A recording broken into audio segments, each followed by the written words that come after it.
Alright, this is a removal of a power seat motor on a 1999 GMC Jimmy. First thing you gotta do is you gotta make sure the seat is in the full forward position with the seat bottom tilted up. And to do that, with the seat out of the car, we're gonna jumper the motor here.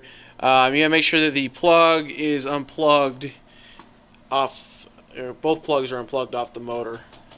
So we'll move the seat forward, so move the rails backwards.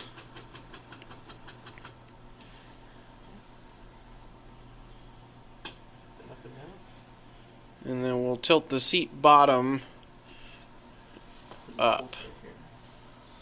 Yeah, and that's to access a couple of bolts you'll see in a minute.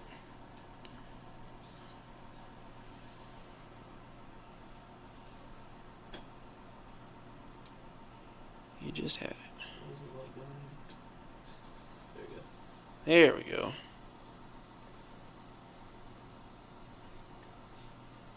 Alright. So first two bolts you pull will be on the front brackets.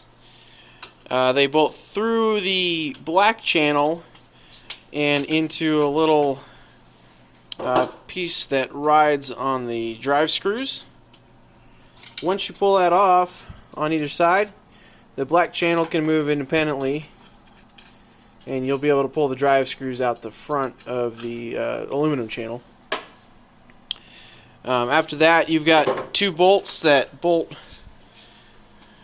Get a picture of it. Oh, you want to get a picture under? Alright, under here.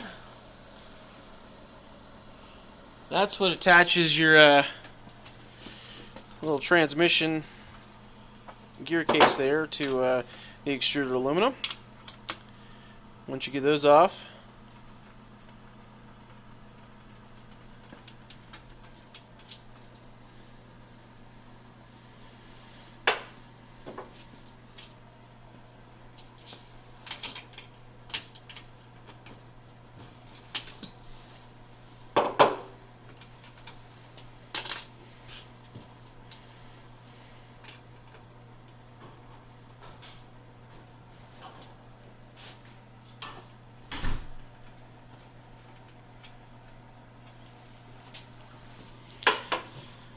from there you'll have to lift it out of the detent where the bolt goes through on either side, and then it will pull out. It's a little locked in the channel there. Where'd my flathead go? You're still locked in the channel there. Okay. There are rubber grommets. Somebody lost the flathead. From there, pulls right up. Now you can replace your motor.